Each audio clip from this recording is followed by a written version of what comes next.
기분이 안 좋을 때 그냥 기분 나쁘다고 이렇게 하면 뭔가 수련하지 않아요. 그러니까 이게 딱 하나를 정해놓고 희생양이라고 합니다. 그걸. 쟤 때문에 기분 나빠. 그냥 아무 짓도 안 해도 쟤 때문에. 예를 들면 뭐 남편한테 여보 나 불행해. 그래서 왜? 집이 너무 작아. 이 집이 알고 보니까 70평이야.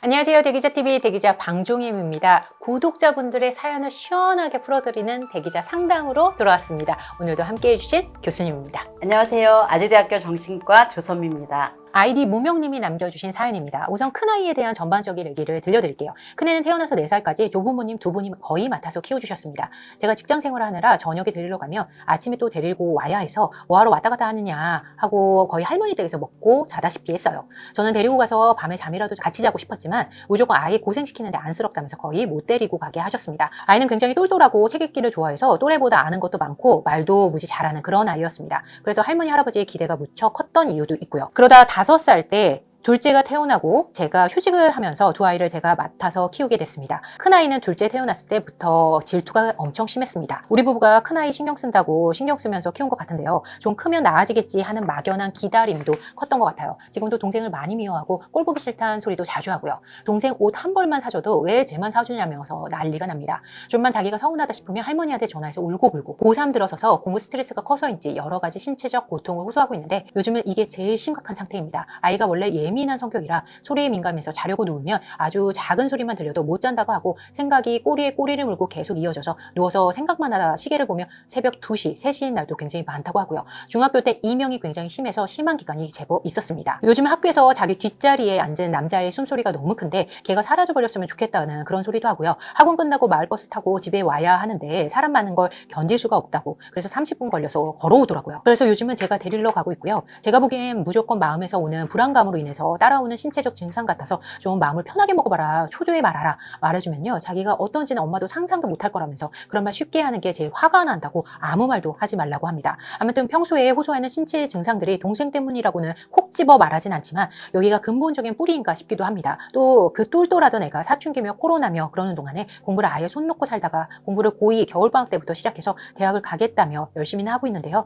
늦게 시작한 만큼 성적이 팍팍으로 오르지 않으니까 초조하고 불안하고 그러는 것 같습니다. 공부 때문에 힘든 것들에 동생에 대한 깊은 미움까지 불을 붙인 건지요. 힘든 공부까지 하려니 더 힘들어진 건지 뭐가 뭔지 모르겠습니다. 아이가 보이는 증상들은 거의 정신의학과를 가야만 하는 증상인 것 같은데요. 정말 그래야 하는 건지 정신의학과는 심리적인 걸 깊게 다뤄주진 않고 보이는 증상만으로 약을 준다는데 10대 아이한테 신경안정제 같은 약을 먹이는 게 과연 효과적인지 옳은 건지 너무 혼란스럽고 괴롭습니다. 본인은 지금 자기 상태가 스스로 버티기 너무 힘들다면서 어떻게 좀 해달라고 병원이라도 좀 가봐야 살 것 같다면서 정신의학과 데려가 달라고 그런 상태입니다. 저희 집 애기 좀 상담 좀 부탁드립니다. 이런 절규에 가까운 말씀을 남겨주셨어요. 히스토리가 굉장히 길고 굉장히 제가 압축적으로 말씀드렸다는 점 말씀드립니다. 절규 같은데 네.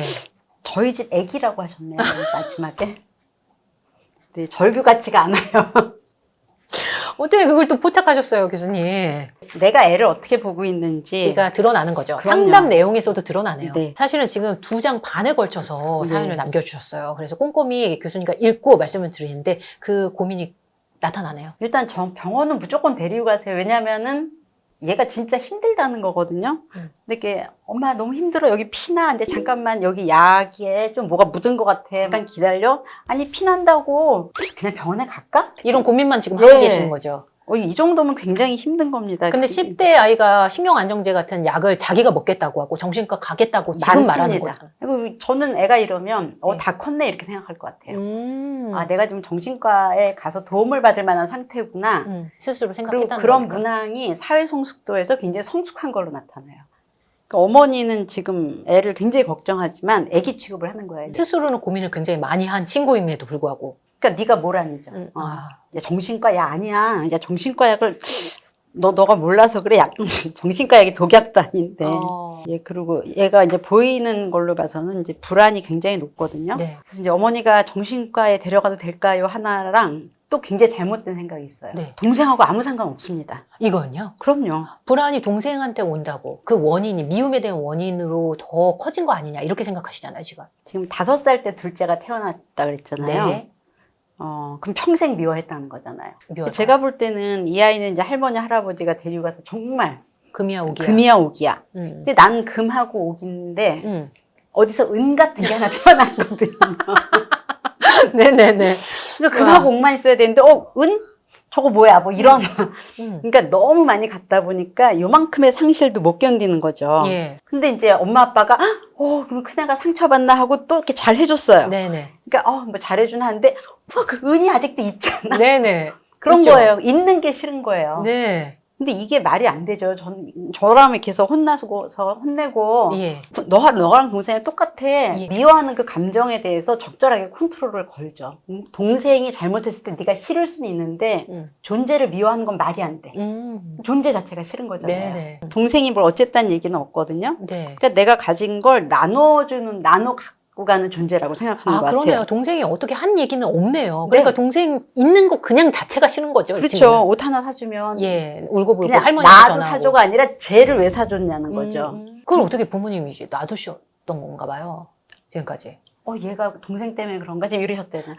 동생 때문에 몸이 아픈가? 동생 때문에 스트레스 받았나? 전 동생이 어떻게 지내나 궁금해요. 참으라 그러고 그랬겠죠. 네네. 아니, 나는 그냥 태어났는데 언니인지 뭐 누나가 꼴 보기 싫다는 얘기를 계속 하고. 예. 10년 넘게. 내가 뭐 하나 얻으면 왜 쟤만 해주냐 그러고. 근데 이 친구는 그것의 이유를 예민한 성격이라 부모님이 더 받아주신 것 같아요. 뭐냐면 자기가 기분이 안 좋을 때, 그냥 기분 나쁘다고 이렇게 하면 뭔가 반응이 없으니까. 후련하지 않아요. 그러니까 예. 이게 딱 하나를 정해놓고 예.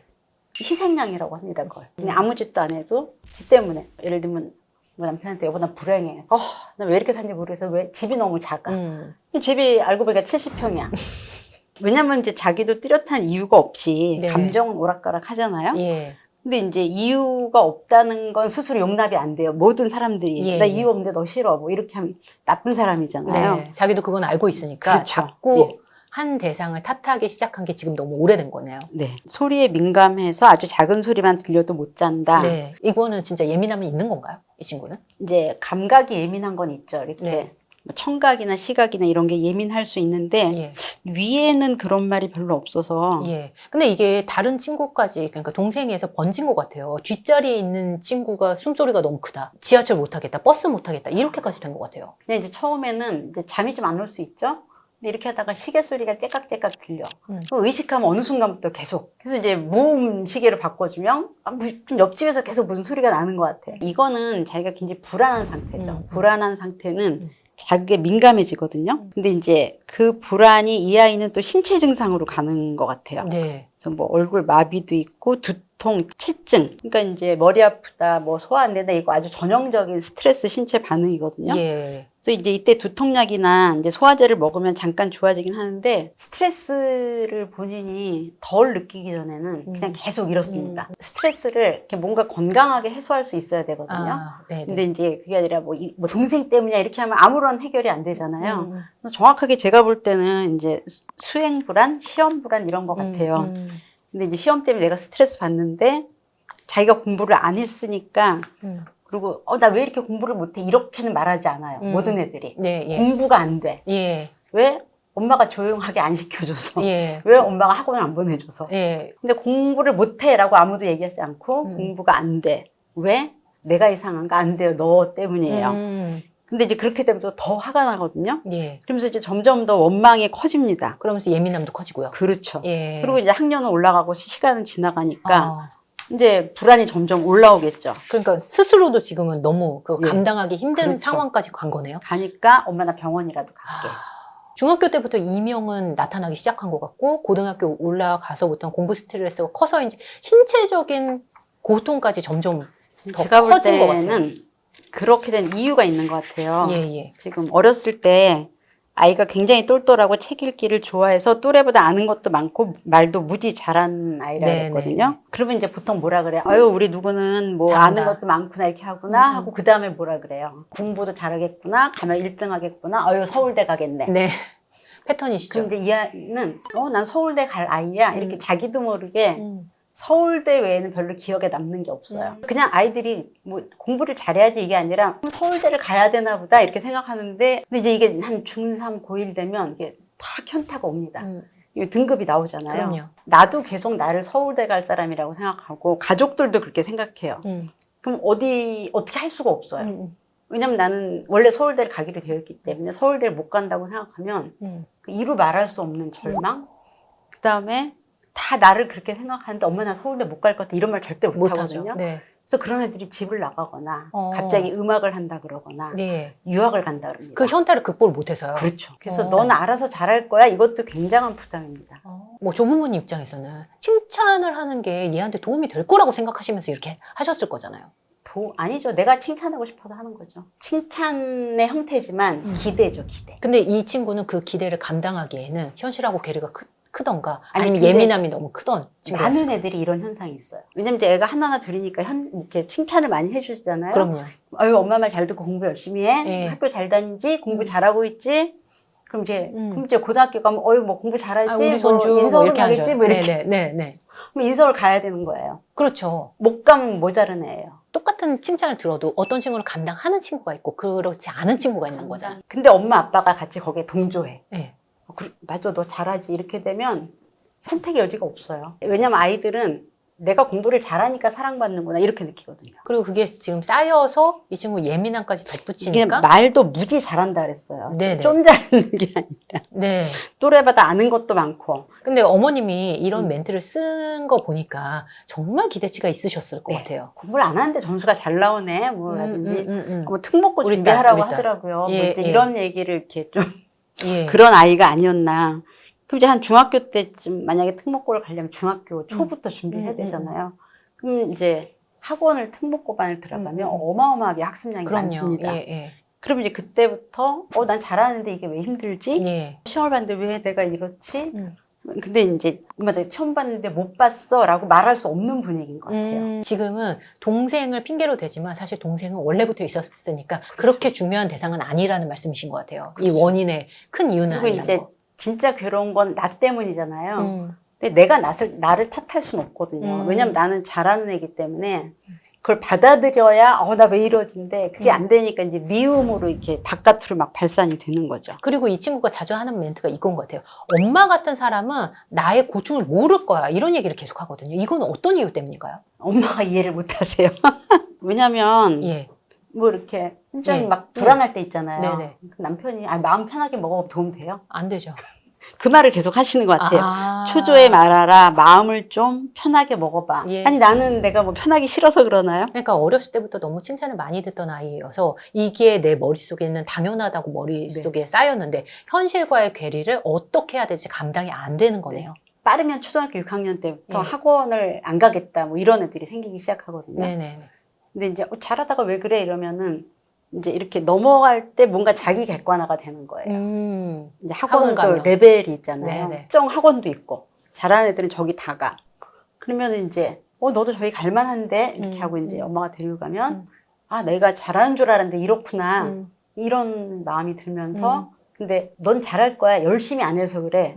숙제가 많은 학원을 보냅니다. 그러면 못해서 기분이 나쁜데 숙제가 너무 많아서 이제 화가 나는 거예요. 예. 이렇게 해서 감당이 부모로 안 되니까. 하여금 마음을 접게 하는 거죠. 예. 그렇다고 또 어렸을 때부터 일부러 뭐 안 하고 싶어서 안 할 수는 없잖아요. 이 친구는 어렸을 때 잘했던 것 같아요. 이랬을 때 부모나 조부모님이 어떤 반응을 보이면 이거를 좀 이 아이가 이렇게까지 하는 걸 막을 수 있었을까요? 근데 이 아이한테 속해 있는 걸 칭찬해 주는 건 좋지 않아요. 예. 예를 들면 너 예쁘구나 하고 칭찬을 계속하면 난 예쁘다고 생각해요. 근데 누가 너 별로 안 예쁘네 하면 충격받아요. 그렇죠. 근데 예쁘다는 말을 별로 못 듣다가 들으면 기쁩니다. 기쁘죠.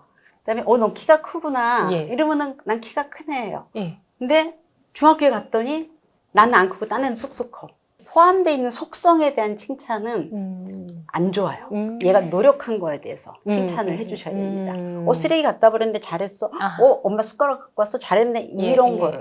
애써 뭘 한 거를 칭찬해 주셔야 돼요. 근데 이미 이 친구는 태어났을 때부터 이미 너무 꽃밭이었던 것 같아요. 땅에도 안 닿았을 것 같은. 칭찬에 절여졌죠. 네, 칭찬을 너무 많이 들은 데다가 갑자기 마주한 동생과 이 아이가 심하게 질투를 느끼는 부모님이 더 받아주시지 않았을까? 그렇죠. 더 칭찬하지 엄마가 않았을까? 또 감당이 안 됐을 것 같아요. 예, 그리고 가뜩이나 또 예민한 성격까지 네. 있으니까 만약에 지금 이 상황이면 이게 오래됐잖아요. 고3까지 왔습니다. 고3이면 진짜 입시 때문에 지금은 어떤 액션을 취하기에는 병원 가야죠. 불안이 꼭대기까지 차서 사실 이러다가 시험을 못 볼 수도 있거든요. 이렇게 떨려서 시험이라도 볼 수 있게 약을 먹고 네. 얘가 보니까 고2 겨울방학부터 네.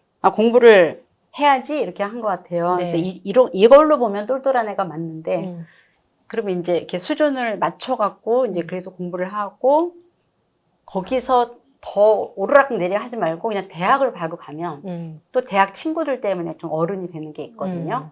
집에선 까다로움 다 피워도 또 밖에 가면 안 그래요. 네. 또 이제 밖에서 또 부대끼면서 좀 네. 나아지고 약도 주고 상담도 하고 이제 이렇게 해서 좀 최대한 많은 도움을 받으면서 이 시기를 보내야죠. 부모님은 어떻게 해줘야 될까요? 힘들어 그러면 어떡하니 말을 길게 하면 아. 말꼬리를 잡힐 만한 소지가 있어요. 네네. 아이 그래 네가 이렇게 하는데 예, 예. 이따가 아니 네가 뭐 할 수 없지 뭐 작년에 놀았으니까 그러면 이제 작년에 놀았다고 욕하는 거야 뭐라든지 아니면 엄마는 내 마음 몰라 이렇게 되니까. 뭐 재수하면 뭐 나보고 재수생돼 뭐 이렇게 말 길게 하면 꼬투리를 잡습니다. 그 여기에 사연에는 디테일하게 나오진 않았지만 제가 제일 걱정되는 게 동생이에요. 동생은 이런 상황을 10년 넘게 이제 마주한 것 같거든요. 동생한테는 좀 이 영상을 보신다면 어머님은 어떻게 이제라도 해줘야 될까요? 동생이 혹시 묻어난 애가 아닌가 싶어요. 왜냐면 동생이 어땠단 말이 하나도 없거든요. 없어요. 네. 근데 참는 게 너무 오래되면 그것도 아닌 거잖아요. 그것도 문제가 소지가 있잖아요. 근데 이제 만약에 엄마가 네. 언니는 칭찬해주고 동생은 안 해주면 이건 얘한테 뭔가 자존감에 영향을 주는데 언니가 그럴 때 야, 너 왜 그러니 동생한테 하고 얘한테 별말 안 하면 이제 사실은 이제 좀 묻어내질 수 있거든요. 그래서 그냥 그동안 수고했다. 언니가 별나서 엄마는 좀 묻어하시잖아요. 동생은 엄마랑 비슷할 수 있거든요. 그래서 이제 첫째 어디 나갔을 때 둘이서 부침개도 해먹고 옷도 사주고 둘이 있는 시간에 네, 옷 몰래 사주고. 왜냐면 동생을 대하는 태도는 가족을 대하는 태도는 밖에 나가서 똑같이 반복되거든요. 그래서 이렇게 놔두진 않았을 것 같아요. 마지막 무명 이 어머님께 조언 부탁드립니다, 교수님. 아이랑 엄마랑 평생 살 수 없거든요. 그래서 아이의 기분을 맞춰주는 사람은 엄마가 마지막이에요. 그러니까 자기 기분을 안 맞춰주는 사람하고도 살 수 있게끔 지금부터는 그런 내구력을 키워줘야 될 것 같습니다. 오늘도 구독자분들의 사연을 시원하게 풀어드렸습니다. 조선미 교수님의 조언 더 듣고 싶으신 분요, 조선미 TV도 많은 관심 부탁드립니다. 함께 해주셔서 감사합니다. 네.